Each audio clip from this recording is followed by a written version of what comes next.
대책이라도 있어야 이게 사람 아닌가요?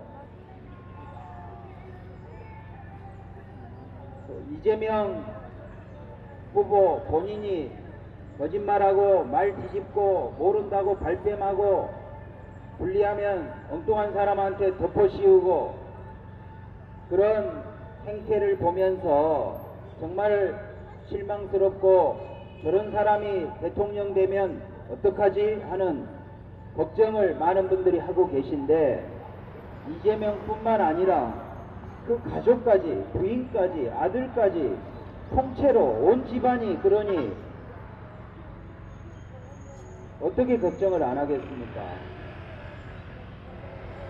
저런 사람 저런 가족이 국정을 맡았을 때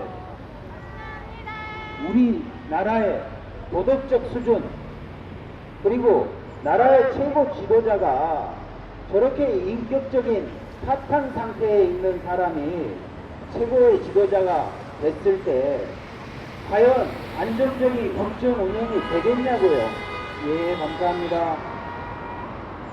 그리고 무엇보다도 집에서 우리가 애들한테 뭐라고 해야 되겠습니까? 정말 매우 걱정되는 상황인데요. 특히나 먹고 사는 문제, 경제가 어렵기 때문에 더 걱정입니다. 먹고 사는 문제가 편하고 경제가 성장하고 잘 나갈 때는요, 대통령 좀 모자라는 사람이 해도 나라 굴러갑니다. 우리 서민들 먹고 삽니다. 근데 나라 경제가 이렇게 어렵고 특히 빈부격차가 갈수록 심해지고 갈등이 심해지는 이 대한민국, 트럼프 이후에 우리 수출로 먹고 사는 나라잖아요. 수출로 먹고 사는 대한민국이 미국 대통령 바뀐 뒤에 엄청난 무역 장벽에 막혀서 잘 나가던 반도체, 자동차, 조선 다 헤매고 있는 이런 상황. 상가가 비고 자영업자가 무너지고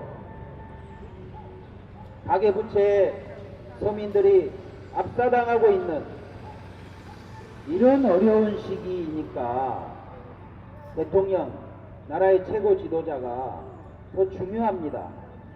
경제 잘 나가고 잘 먹고 잘 살 때는 대통령 좀 모자란 사람이 해도 괜찮아요. 근데 이렇게 경제가 어렵고 특히 수출로 먹고 사는 대한민국이 처해 있는 이 경제적 어려움을 생각하면 이번에 대통령 신중하게 뽑아야 됩니다. 국민의힘 밉다고 저렇게 인격 파탄, 폐륜 가정 아니 기본이 돼 있어야 되잖아요.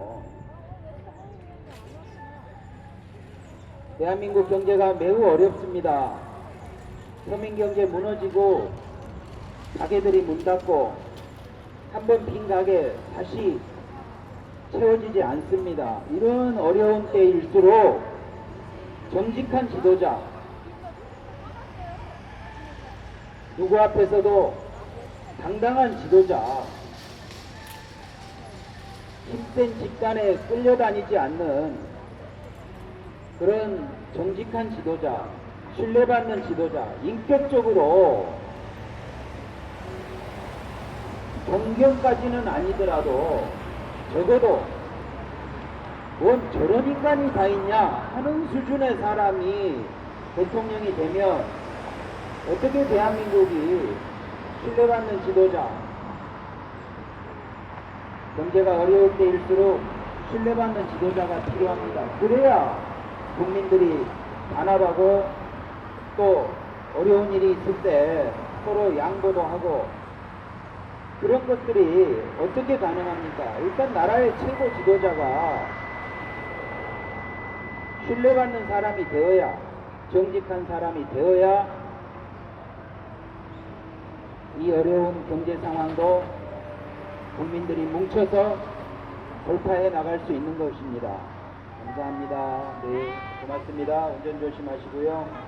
고맙습니다. 우리 IMF 때 생각해 봅시다. 대통령, 당시에 김대중 대통령이 그 많은 고난을 이겨내고 대통령이 되신 분이고, 대통령 되자마자 나와 정치적 입장이 다른 사람 김중건 씨를 비서실장으로 세우고, 그리고 국민들 앞에 나서서 눈물로 호소했지 않습니까? 그러니까 우리 고맙습니다. 그때 우리 다 애들 절반지까지 내놨잖아요. 그러면서 IMF 이겨낸 거 아닙니까? 그 힘이 어디에서 나왔겠습니까? 신뢰받는 지도자가 앞장서서 국민들께 우리 단결하자, 우리 국민들 단결해서 IMF 이겨내자고 호소했기 때문에 신뢰받는 지도자가 호소하고 국민들이 믿고 따라줬기 때문에 IMF도 이겨낸 겁니다. 이렇게 경제가 어려운 시기에 저렇게 국격을 의심하고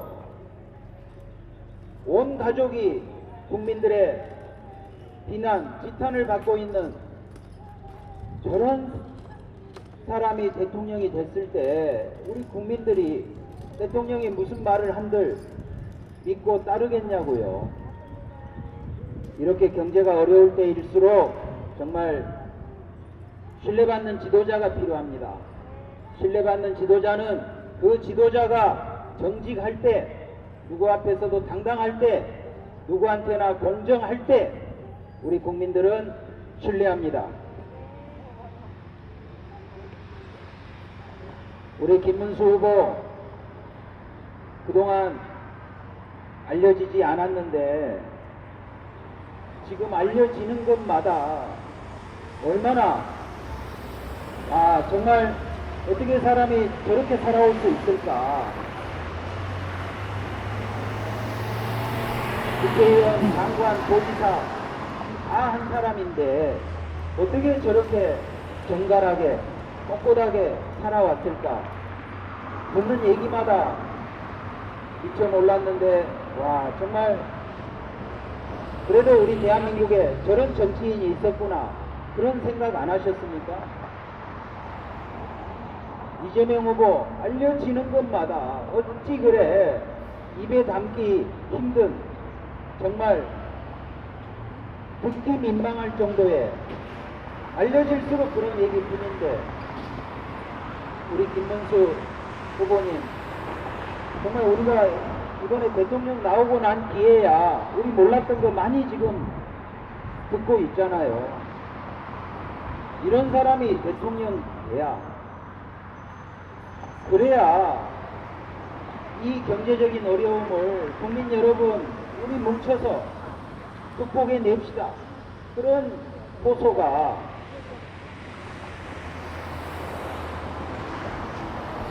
그래서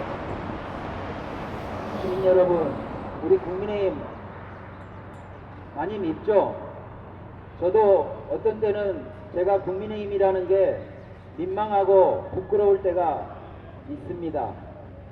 특히 최근 수개월 동안 비춰진 모습은 정말 많은 국민들을 실망시키고 화나게 했습니다. 그런데 지금 국민의힘이라는 당을 대통령으로 뽑는 선거는 아니지 않습니까? 김문수 후보도 이런 혼란의 과정에서 국민들의 기대와는 다른 모습을 보인 부분도 없지 않습니다. 그렇지만 적어도 김문수가 살아온 과정과 이재명이 살아온 과정을 놓고 보십시오. 대통령 됐을 때 누가 더 국민의 신뢰를 받고 누가 더 국민을 화합시키고 단결시켜서 이 경제적인 어려움을 이겨내는데 지도자 역할을 할 것인가, 누가 더 잘할 수 있겠는가, 그 기준을 가지고 한번 고민해 보시자고요.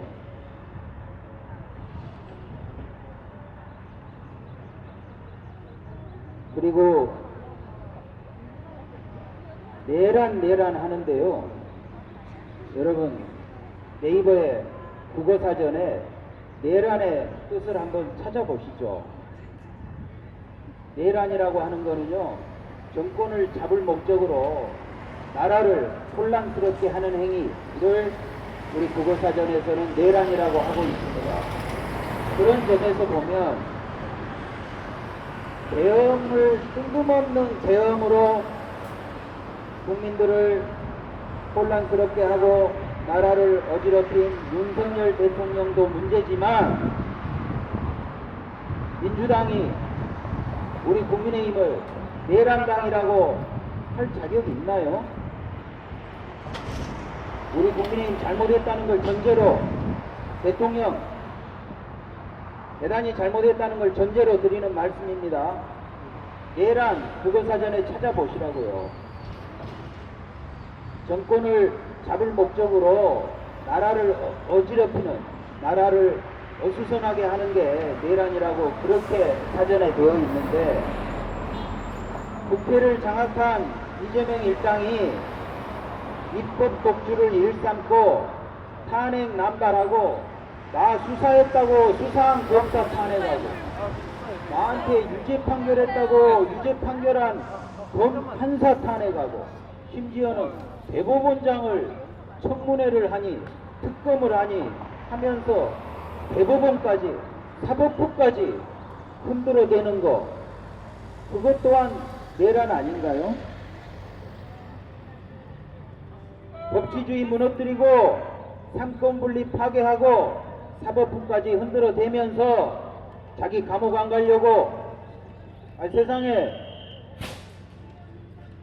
국회를 과반 이상 차지하고 있는 당의 대표이자 국회의원인 사람이 자기 수사한 검사 탄핵해버리고, 자기 재판한 검사 탄핵해버리고, 그리고 경제가 이렇게 어려워지고 있는데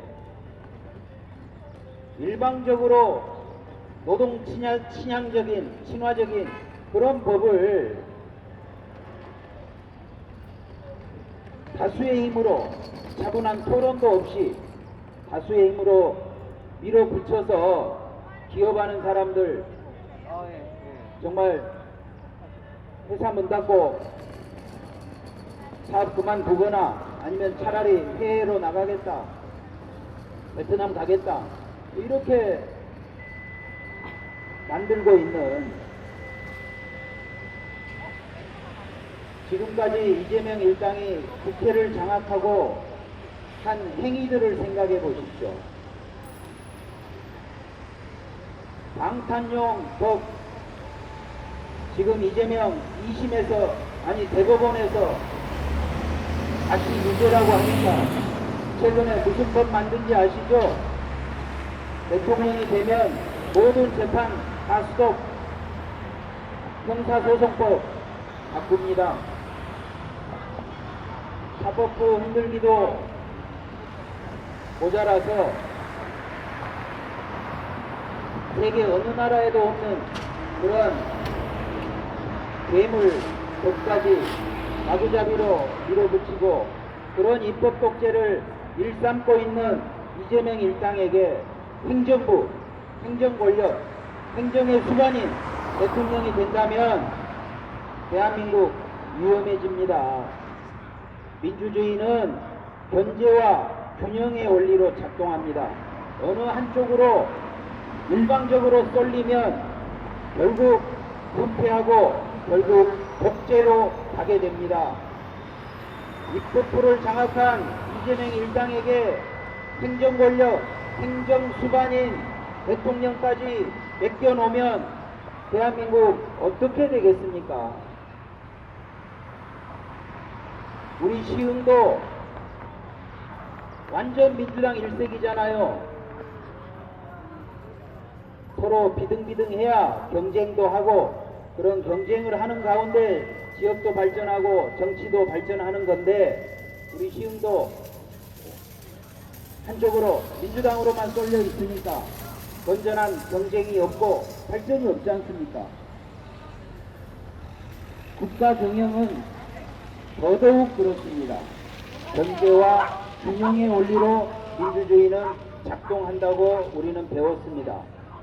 지금 대한민국은 이재명 일당이 국회를 장악하고 입법 독주를 일삼고 이제는 사법부까지 흔들어대고 있는 이런 집단에게 행정 권력까지 맡기면 대한민국 정말 위험해집니다. 정말 독재로 갈 수밖에 없습니다. 우리 민주주의의 기본을 지키기 위해서도 이재명에게 정권 맡기는 거 정말 위험한 일입니다.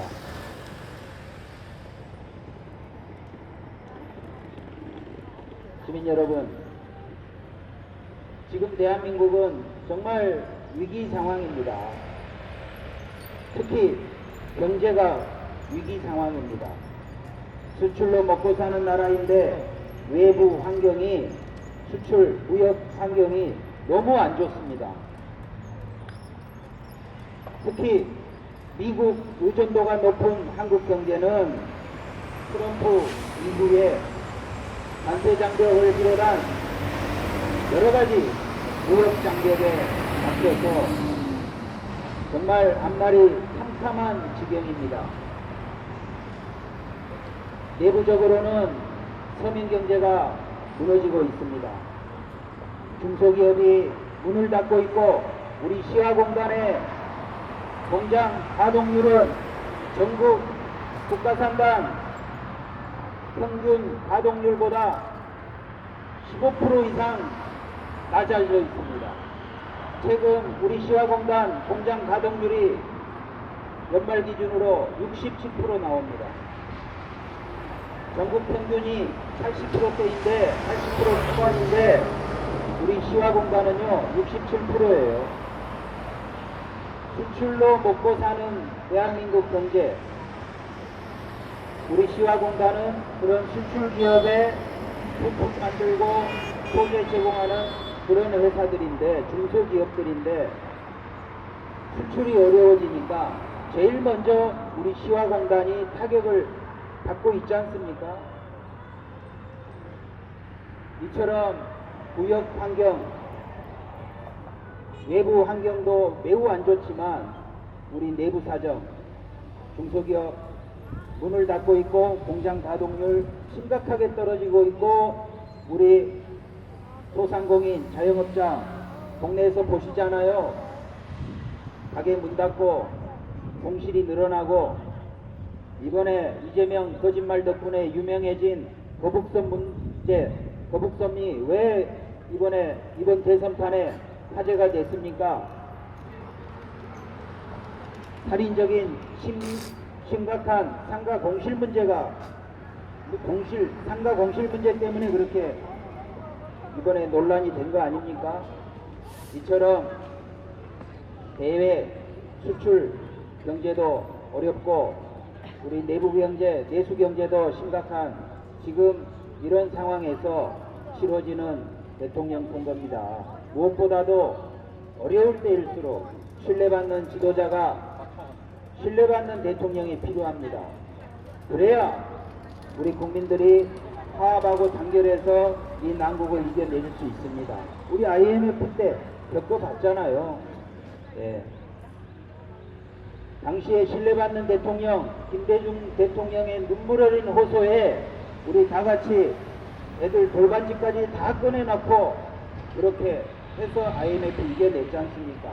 IMF를 이겨낸 그 힘은 우리 위대한 국민들과 그리고 그 국민들을 단합시켜낸 지도자, 신뢰받는 지도자의 힘이었습니다. 그런 점에서 부디 이번에 정말 입만 열면 거짓말하고 가족이 통째로 폐륜에 가까운 그런 사람 대통령 만들어 놓으면 우리 국민의, 최소한 우리 국민의 절반은 대통령이 무슨 말을 해도 믿고 따르지 않을 것입니다. 우리 시민 여러분, 대통령 선거 며칠 남지 않았는데요. 정말 이 어려운 시기에 어떤 사람이 대통령이 되어야 이 국가적 위기를 조금이라도 빨리 이겨낼 수 있을 것인가, 그런 기준으로 소중한 한 표를 잘 선택해 주시기 바랍니다. 감사합니다.